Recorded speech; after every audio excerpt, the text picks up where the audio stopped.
Hello, একটু example দিয়ে কথাটা বোঝাতে হবে।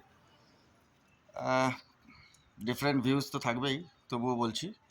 लोग मेरे बारे में क्या सोचेंगे, this is important to me. लोग मेरे बारे में क्या सोचेंगे, this is important to me. একদম ছোট্ট সাধারণ উদাহরণ দিয়ে দিয়েছি। আমি একটা জায়গায় চা খাই, ওখানে 3টে দোকান আছে। অলমোস্ট সেম চা বানায় 3 জনই। একটা দোকানে দেখি বেশি চলে, আরেকটা দোকানে একটু কম চলে, আরেকটা দোকানে একদম চলেই না। একদম চলেই না বললে ভুল হবে, কিন্তু কম্পারেটিভলি কম। কারণ চোখের সামনে। लोग मेरे बारे में क्या सोचेंगे, দ্যাট ইজ রেকমেন্ডেশন নিডেড। ভুলে গেলে চলবে না।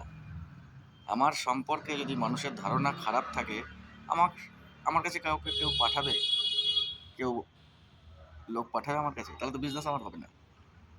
তাহলে লোক মেরে বারে মে ক্যা সোচেঙ্গে, দিস ইজ ইম্পর্টেন্ট, রাইট? নাও আমি প্র্যাকটিক্যাল আরও কিছু উদাহরণ দিয়েছি। একজন ডাক্তার, ভালো চিকিৎসা করে, কিন্তু তার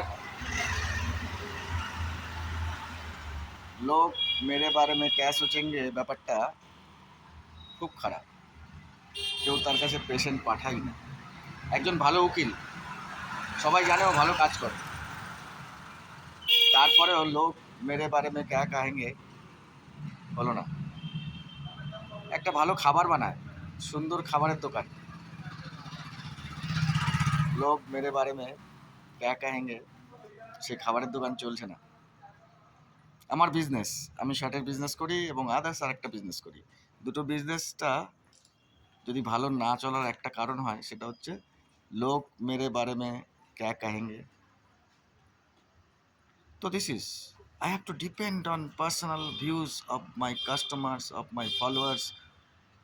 যারা আমাকে ভালোবাসবে তার তো কারণ থাকবে, যারা ভালো কথা বলবে তাদের ভিউজের উপরে তো আমার ডিপেন্ড করতেই হবে। তো দিস ইজ, ডিপেন্ড করতেই হবে, মানুষের কথার উপরে ডিপেন্ড করেই বড় কিছু হবে। বড় কিছু করতে গেলে মানুষের কথার দাম দিতে হবে।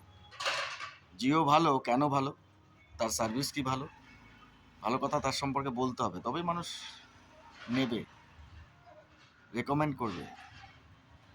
That's it, thank you. This is my personal views. Change হতে পারে, যার যার চেঞ্জ আছে একটু দেখে নেবেন, ভেবে নেবেন। ওকে, থ্যাংক ইউ।